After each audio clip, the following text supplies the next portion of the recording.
누가복음 23장 33절로 43절까지입니다. 같이 읽습니다. 시작.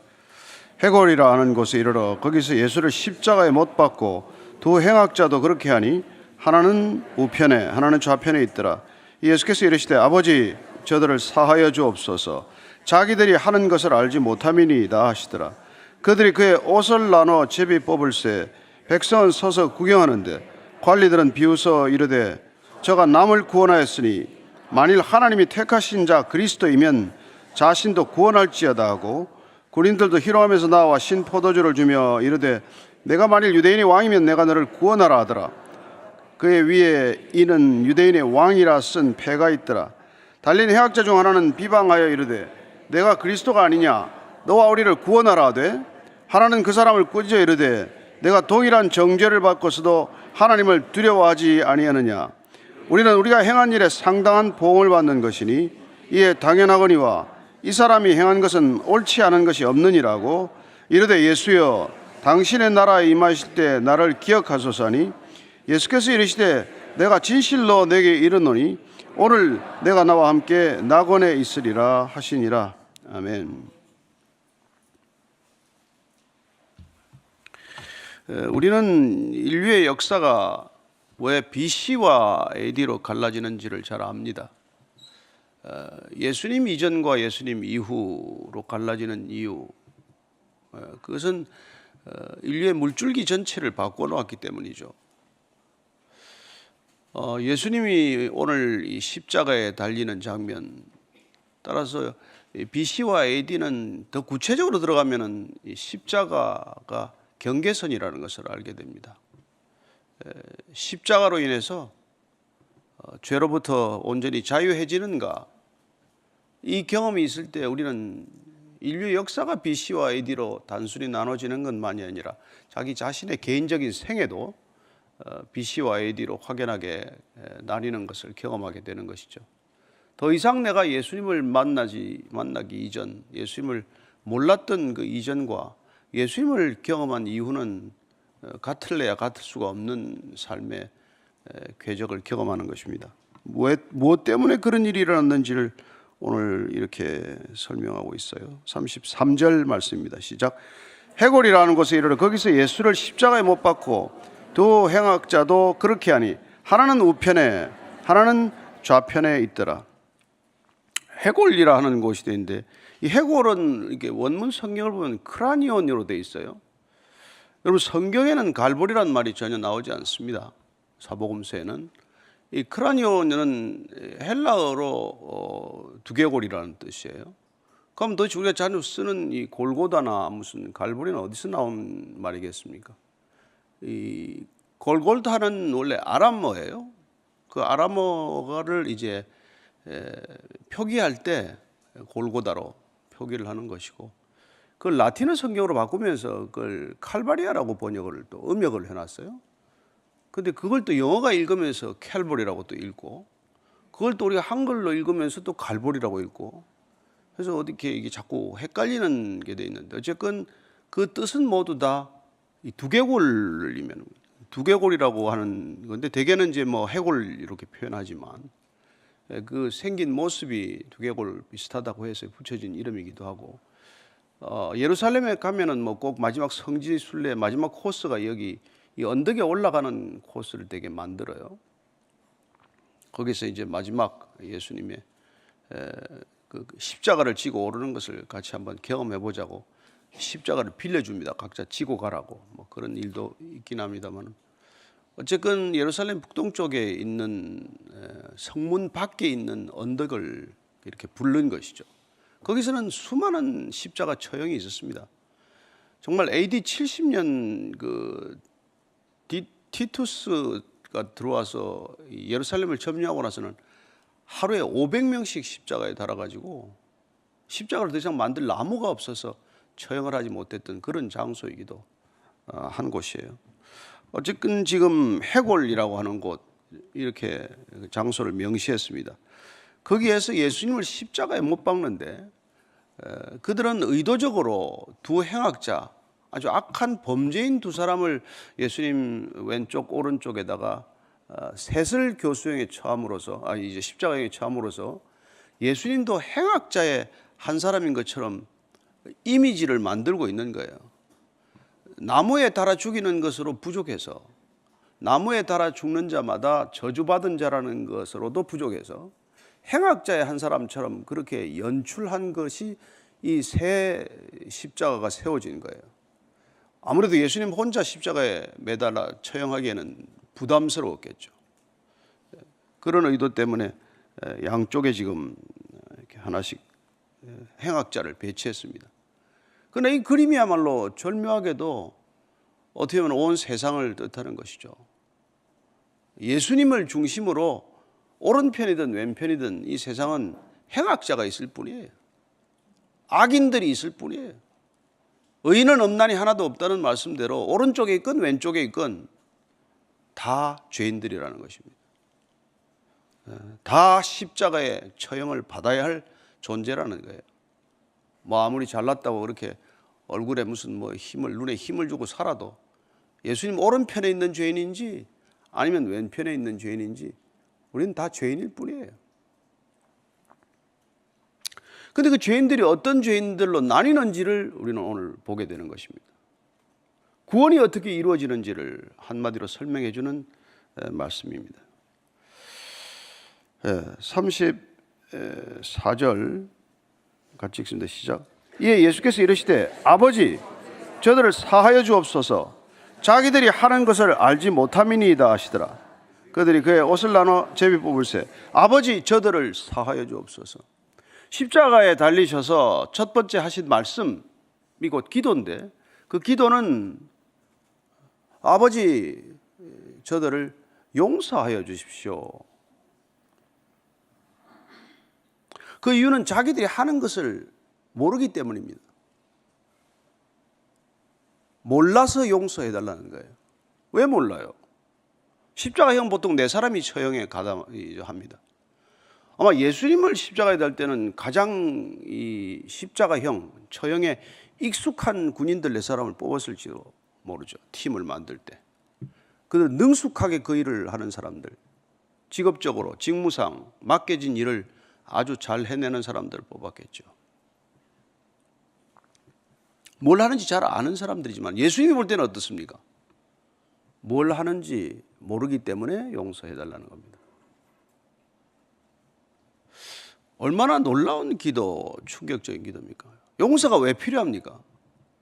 뭘 하는지 모르니까, 뭘 하고 사는지 모르기 때문에 구원이 필요하듯 자기가 무슨 짓을 하는지 모르기 때문에 용서받아야 한다는 거예요. 왜 어린아이를 용서합니까? 왜 성인이 되기 전까지 우리는 자녀들을 그렇게 많이 용서합니까? 아니 성인이 되었어도 부모는 왜 자녀를 끝까지 용서합니까? 뭘 하는지 모르니까. 왜 부모에게 대들었는지를 모르니까.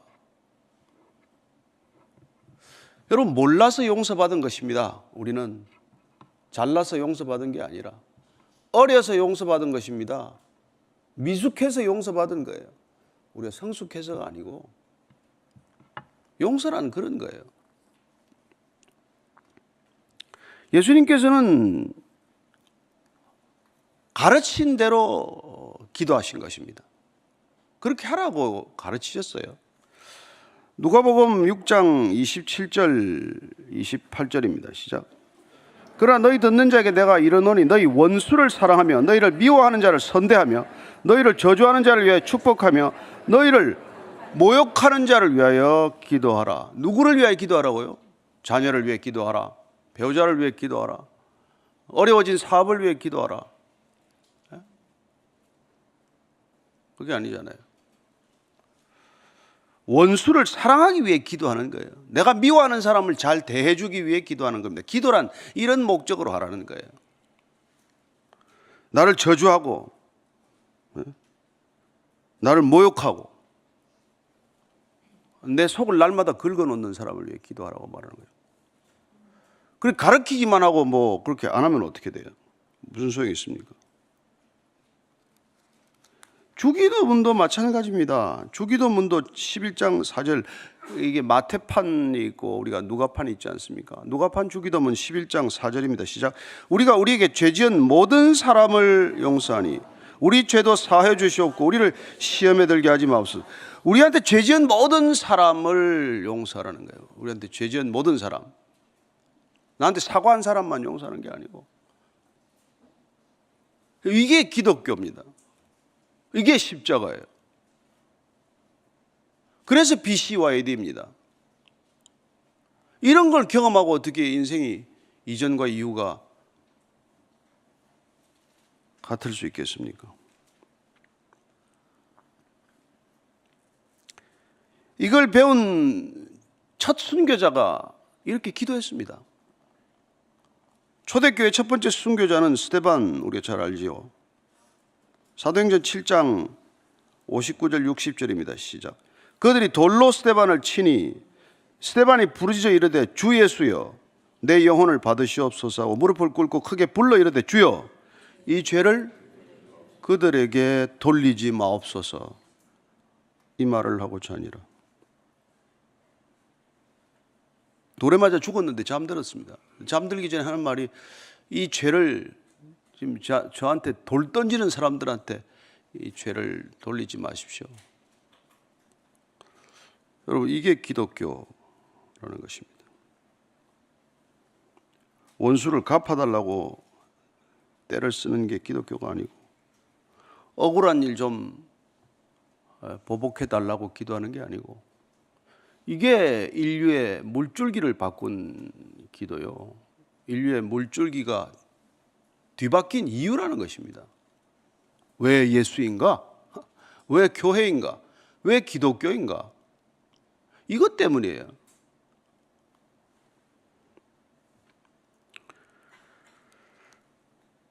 그렇습니다.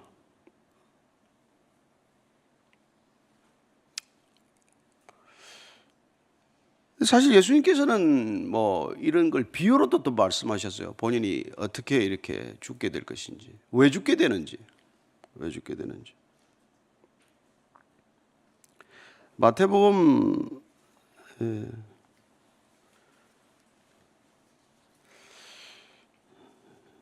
21장 38절 39절을 같이 읽겠습니다. 시작.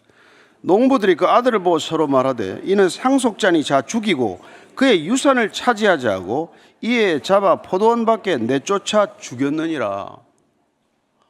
악한 농부들의 비유를 말씀해 주시죠. 주인이 잘 포도원을 만들어서 새 주고 갔더니 새 좀 받아오라고 종들을 보냈더니 때려서 보내고 자꾸 쫓아보내고 새는 안 내고 해서 마지막으로 내 아들을 보내면 새를 내겠지. 그래서 아들을 보냈더니 아유 잘 됐다. 아들은 죽여버리면 이 재산이 모두 우리 것이구나. 여러분, 이게 종교예요. 종교. 종교가 하는 일은 이겁니다. 독차지하자는 거예요.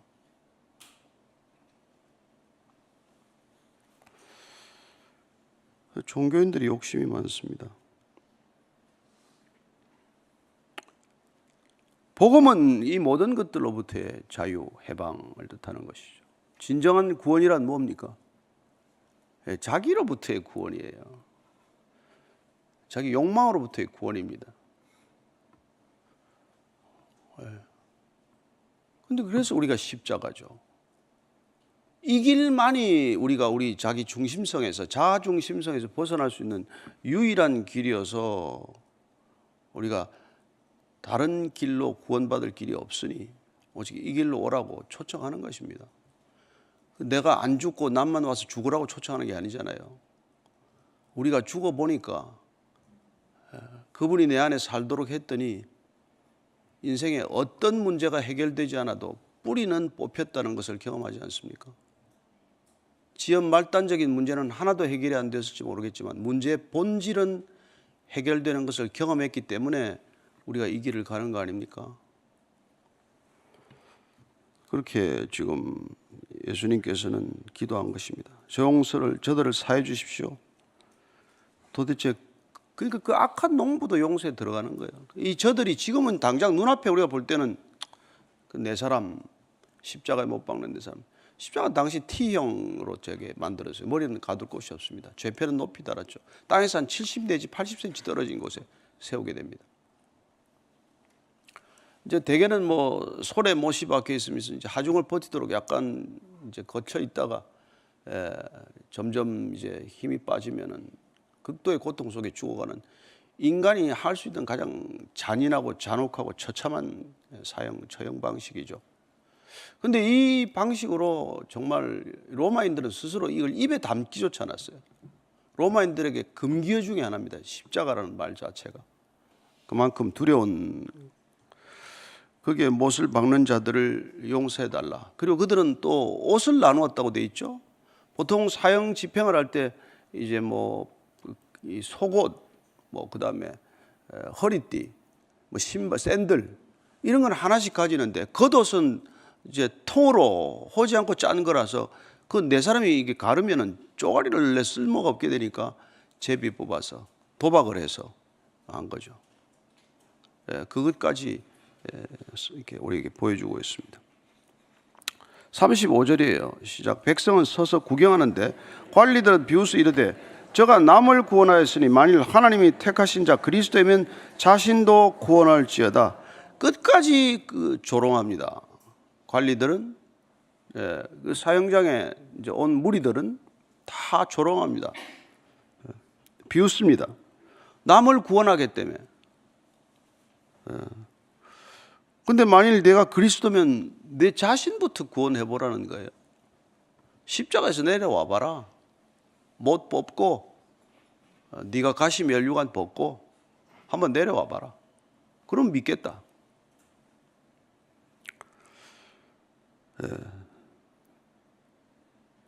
36절부터 38절까지입니다. 시작. 군인들도 희롱하면서 나와 신 포도주를 좀 이르되 내가 만일 유대인의 왕이면 내가 너를 구원하라 하더라. 그의 위에 이는 유대인의 왕이라 쓴 패가 있더라. 군인들도 희롱합니다. 나눌 거 다 나누고 나서 자기를 위해 기도하는 걸 듣고 나서도 그리고는 유대인의 왕이면은 한번 구원해 보라.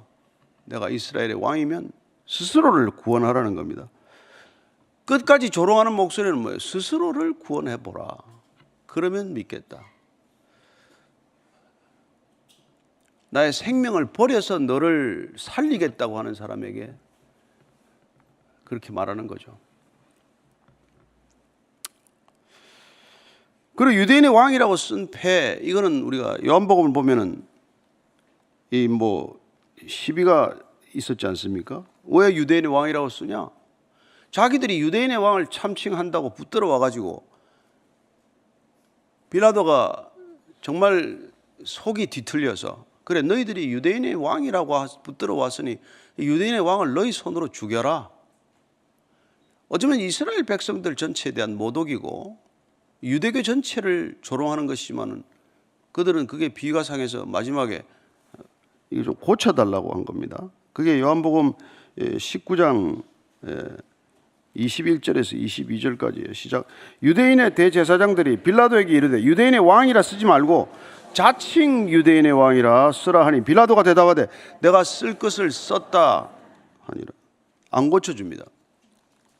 본인도 너희들도 수모를 당하는 이스라엘 백성 전체가 너희들은 너희들의 왕을 스스로 못 박아 죽이는 자들이다 하는 심정이 있었겠죠. 나는 이 일과 상관이 없다고 대야에 떠온 물에 손을 씻었던 사람입니다. 그리고는 더 이상 물러서지 않죠. 오늘 더 놀라운 장면은 십자가상에서 일어나는 장면입니다. 39절에서 41절까지입니다. 시작. 달린 행악자 중 하나는 비방하여 이르되 내가 그리스도가 아니냐 너와 우리를 구원하라 하되 하나는 그 사람을 꾸짖어 이르되 내가 동일한 정죄를 받고서도 하나님을 두려워하지 아니하느냐 우리는 우리가 행한 일에 상당한 보응을 받는 것이니 이에 당연하거니와 이 사람이 행한 것은 옳지 않은 것이 없느니라. 아니 이 지금 행악자 둘이서 지금 시비가 일었어요. 한 사람은 괜히 백성들이 떠들고 관리들이 큰 소리 치고 너 구원해보라는 그 메시지를 픽업하는 거예요. 저도 그 대열에 죽어가는 주제에 십자가에 못 박혀 있는 주제에 그런 예수님을 비난하는 무리에 동참합니다. 놀랍게도. 너 구원해봐라. 지금 그런 경황이 어디 있어요?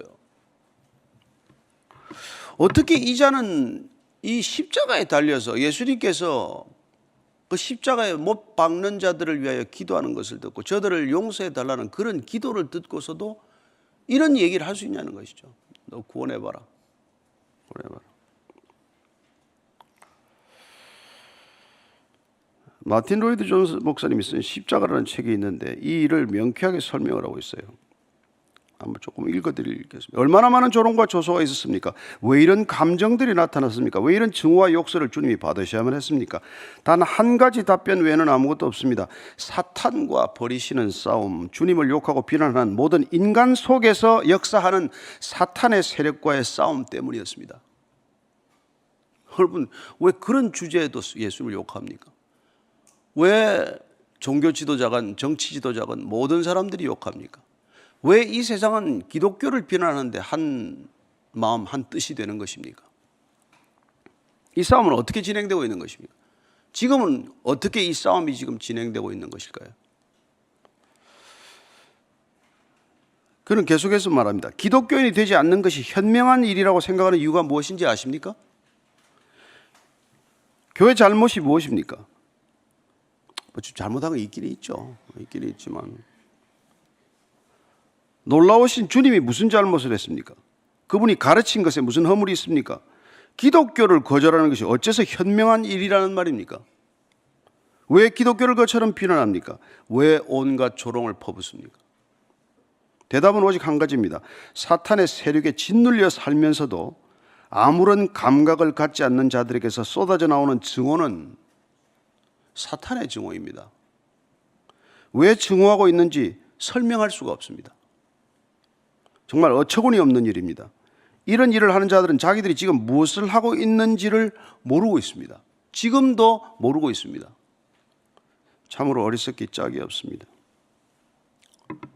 동의가 되십니까? 잘 안 되는 모양이네. 까닭없는 증오, 그 증오로 하나 뭉치는 똘똘 뭉치는 이 세상을 여러분들이 우리가 이해하지 않으면 그 문제의 뿌리를 보지 못하면 결국 또 우리는 두려움에 항복하고 맙니다. 이 무서운 세상의 연합, 이 악한 세상의 이 공조 체제를 보면 끔찍하기 짝이 없는 것이죠. 어제 일부 사람들 사운드 오브 프리덤 아마 영화를 같이 보러 이제 가고 이랬는데 어린애들이 1년에 전 세계에서 800만 명이 인신매매로 팔려나가는데 거기 분노한 영화를 만든 영화를 5년간 만들어 놓고 상영을 하지 못했어요. 하도 반대의 손길이 많아서. 인신매매 시장은 지금 1,500억 불 이상으로 커졌습니다. 왜 그 영화를 고발하지 못하게 만들까요? 그 인신매매된 아동들이 다 가서 뭘 하고 있겠습니까? 세상이 어떻게 굴러가고 있겠어요? 언론이 침묵합니다. 기독교를 비난할 때는 한 마음으로 한 뜻으로 비난하죠. 코로나는 교회에서만 이렇게 활동을 했습니다. 백화점이나 전철에서는 활동하지 않았습니다. 아시죠? 네. 여러분 세상이 이런 곳이라는 것을 그래서 여러분들 이 세상은 어쩌면 우리는 시험 치러 온 거예요. 여러분 잘 먹고 잘 살러 온 거 아닙니다. 여기 우리에게 주어진 일생은 여기 시험 잘 통과하고 가는 겁니다.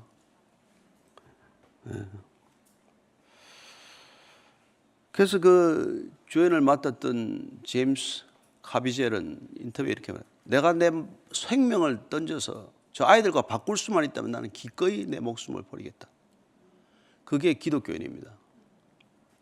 내 생명을 지킬 수 있다면 교회를 팔아서라도 지키는 게 아닙니다. 그렇잖아요.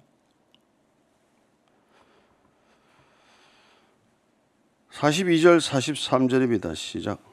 이르되 예수여 당신의 나라에 임하실 때 나를 기억하소서니 예수께서 이르시되 내가 진실로 내게 이르노니 오늘 내가 나와 함께 낙원에 있으리라 하니라.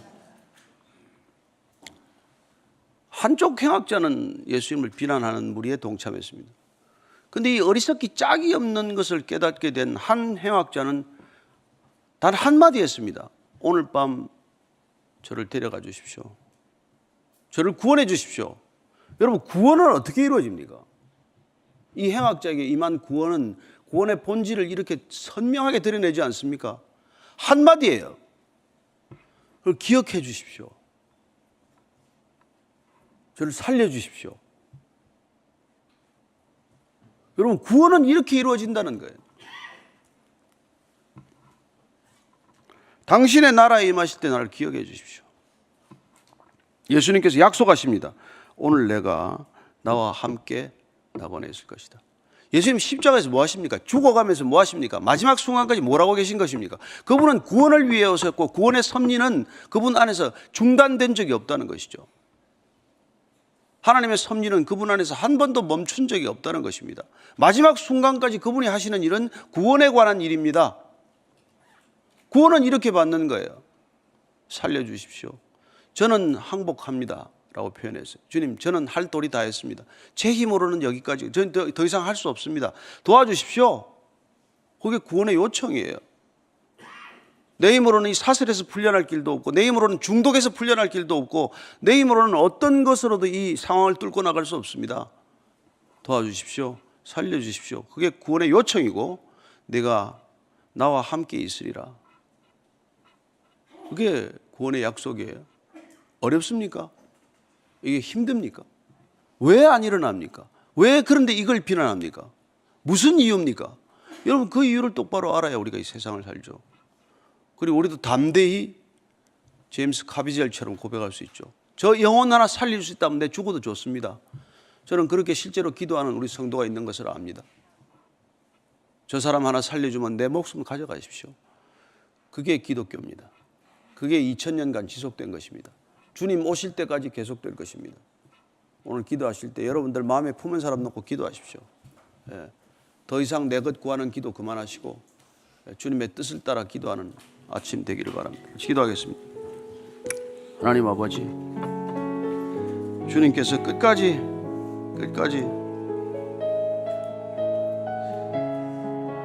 하나님 벌거벗기어서 온몸에 있는 피와 물을 다 쏟으시면서 마지막까지 하신 일은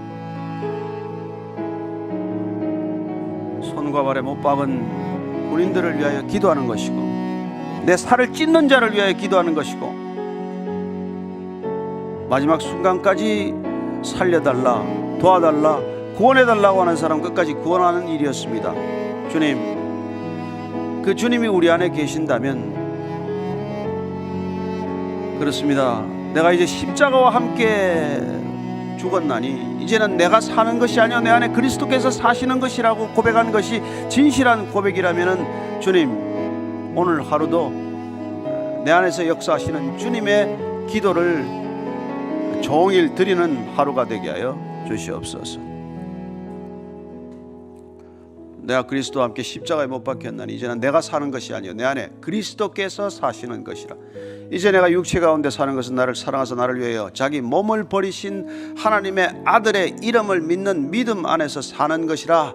바울이 고백했던 것처럼 그런 고백이 우리 안에 고백 중심의 진실한 고백이라면 오늘 하루도 주님, 내 것 구하는데 정신 놓지 않고, 정신 팔지 않고, 정신 잃지 않고, 오직 주님 십자가 바라보며 십자가 아래에서 걸어가는 주님과의 동행을 끝까지 이어가게 하여 주옵소서. 중간에 변절하지 않게 하시고, 낙심하지 않게 하시고, 포기하지 않게 하시고, 주님과 함께 낙원에 이르게 하여 주옵소서. 이제는 십자가에서 마지막 행악자까지 구원하신 우리 구주 예수 그리스도의 은혜와 하나님 아버지의 사랑과 성령의 인도하심이 오늘도 주와 함께 동행하면서 이 거친 세상, 악으로 똘똘 뭉친 이 세상 가운데 빛으로 걸어가기를 원하는 이전에 고개 숙인 참된 빛의 자녀들 위해 지금부터 영원까지 함께 하시기를 간절히 축원하옵나이다. 아멘.